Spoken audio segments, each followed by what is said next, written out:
உங்களுக்கு நிம்மதி உண்டாகுவதாக. தேவனுடைய இரக்கங்கள் அதிகமாவதாக. தேவன் என்ன சொல்றாங்கன்னா, ஏசாயா 31:5, பறந்து காக்கிற பட்சியைப் போல சேனைகளின் கர்த்தர் எருசலேமின் மேல் ஆதரவாக இருப்பார். எனக்குன்னா யாராவது ஒரு குரல் கொடுத்தா நல்லாயிருக்கும். என்கிட்ட ஒரு 2 வார்த்தை பேசினா நல்லாயிருக்கும். எனக்கு ஆதரவாக 2 வார்த்தை பேசினா நல்லாயிருக்கும். இல்லை, தேவன் உங்களுக்கு ஆதரவாக இருப்பேன்னு சொல்கிறாங்க. நீங்கள் ஒன்றும் அனாதையாக இல்லை, உங்களுக்கு சப்போர்ட் பண்ணுறதுக்காக, குரல் கொடுப்பதற்காக, உங்களை காப்பாற்றுவதற்காக தேவன் வராருங்க. நீங்கள் சேனைகளின் கர்த்தரை பார்ப்பீங்க. அவர் உங்களுக்கு ஆதரவாக இருப்பார். ஒரு பறவை எப்படிங்க தன்னுடைய குஞ்சுகளை காப்பாற்றும்? பறந்து காப்பாற்றும், நடந்து காப்பாற்றாது. வெறியாக இருக்கும். தன்னுடைய குஞ்சுகள் மேலே அப்படியே ஒரு வெறியாக இருக்கும் இல்லை? ஏதாவது குஞ்சுகளை பிடிக்க வந்தால் என்ன பண்ணோம்? பறந்து கொத்த ஆரம்பிச்சிடும். அவ்வளோதான், செம்மையாக அட்டாக் பண்ணும். அதே மாதிரி தான், அந்த ஸ்பீடில் தான் தேவன் வராது. உங்களை ஏதாவது பிடிக்க வந்தால், ஏதோ ஒன்று உங்களை பிடிக்க வந்தால், ஏதோ ஒரு வியாதியோ ஏதோ ஒன்றோ பிரச்சனையோ உங்களை பிடிக்க வந்தால் பறந்து தாக்குவார். நீங்கள் பரலோகத்தின் தேவனை பார்ப்பீங்க. சேனைகளின் தேவனை நீங்கள் இன்னைக்கு பார்ப்பீங்க. உங்களுக்கு ஆதரவாக வருவாருங்க. சரிங்களா? உங்களை விடுவிப்பார், தப்புவிப்பார். உங்களுக்கு ஒன்றுனா சும்மா இருக்க மாட்டார். பரலோகத்தில் இருந்து அவர் வந்துடுவார்.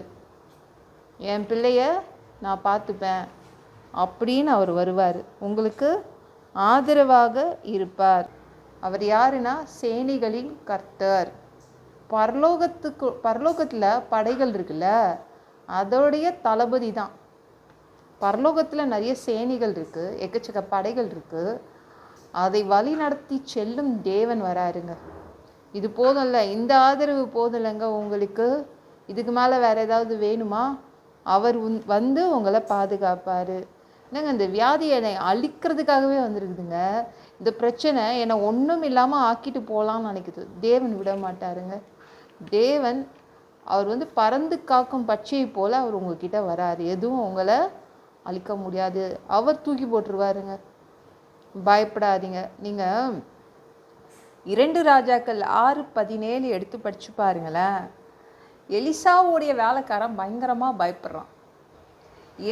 ஏன் பயப்படணும்? வேலைக்காரன் ஏன் பயந்தானா, அந்த எலிசா வீட்டை சுற்றி அவன் எந்த பட்டணத்தில் இருந்தானோ அதை ஃபுல்லாக சுற்றி பக்கத்து நாட்டு ராஜா, சீரியா ராஜா இவனை தூக்கிட்டு போகலான்னு சுற்றி வளைச்சிக்கிட்டான்.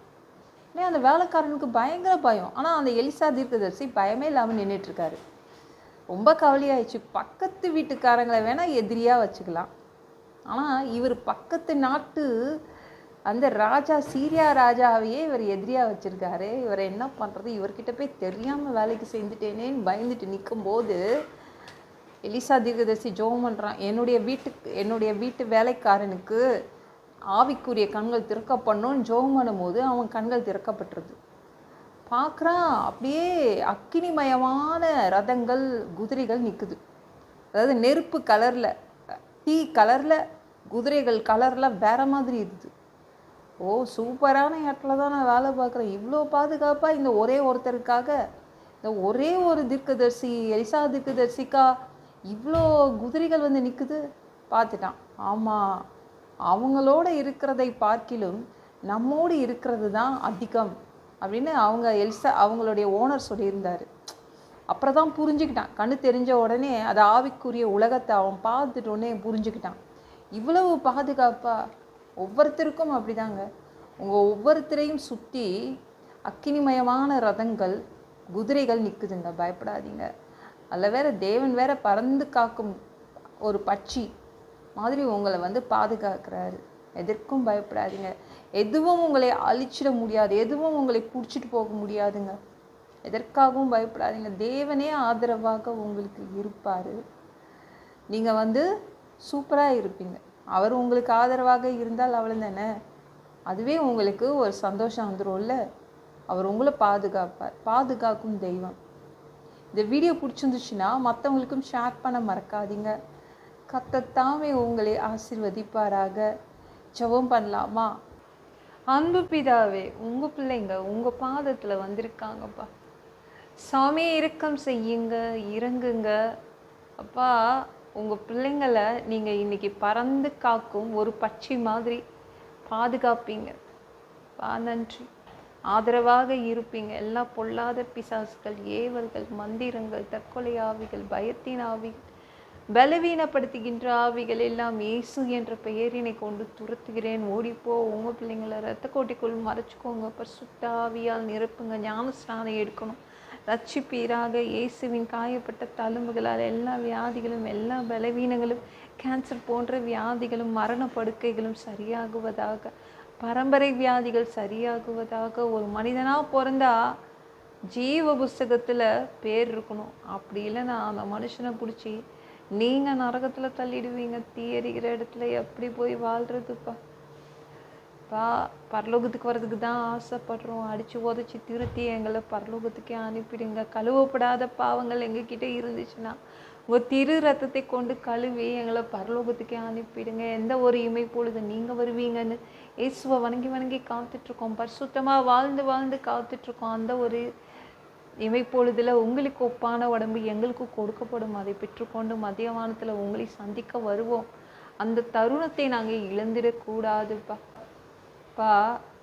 ஒரு மனிதனால் பரிசுத்தமாக வாழ்றது கூடாத விஷயம். அதற்கும் உங்கள் உதவி கேட்டு வந்து நிற்கிறோமாப்பா. 7 வருட அந்தி கிறிஸ்து ஆட்சியில் விட்டுட்டு போயிடாதீங்க. பிசாசு நடத்தும் ஆட்சியில் விட்டுட்டு போயிடாதீங்க. 1000 வருடம் இந்த பூமியை ஆட்சி செய்வதற்காக வருவீங்க. அந்த பொற்காலத்தை பார்க்க ஆசைப்படுறோம். எல்லாவற்றையும் ஒப்பு கொடுக்குறேன். இயேசு மூலம் ஜெபம் கேளும் பிதாவே. ஆமென். நாளைக்கு பார்க்கலாம்.